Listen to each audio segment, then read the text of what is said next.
Ang intense ng mga kaganapan ngayon sa abot kamay na pangarap sapagkat may mangyayaring trahedya kay Giselle habang papunta nga sana ito sa anak niyang si Justin. Dito nga ay agad na makokonsensya si Justin dahil sa mangyayaring aksidente sa kanyang inang si Giselle, kaya naman ay agad niya itong pupuntahan. Samantala ay ikakabigla ni Giselle ang mababalitaan niya kay Doc Robert na pabalik na nga daw ng Amerika ang anak nitong si Justin at balak pa nga daw ni Eric na hindi na sila muling bumalik ng Pilipinas.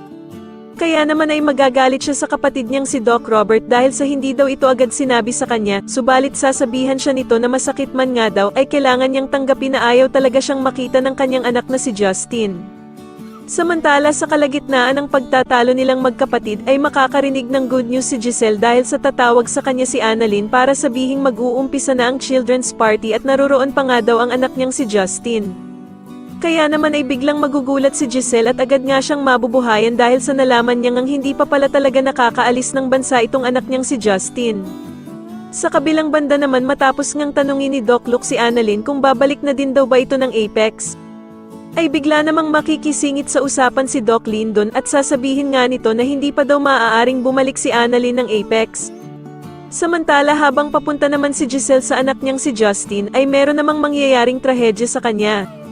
Sa tingin niyo dito na nga kaya tuluyang lumambat ang puso ni Justin dahil sa mangyayari sa ina niyang si Giselle, mas lalo na nga talagang nagiging exciting ang mga susunod na kaganapan kaya naman ay mas lalo pa nating abangan ang mas lalong gumigandang abot kamay na pangarap. Maraming salamat po sa inyong panonood at sana po ay masubscribe niyo ako. Maraming salamat po.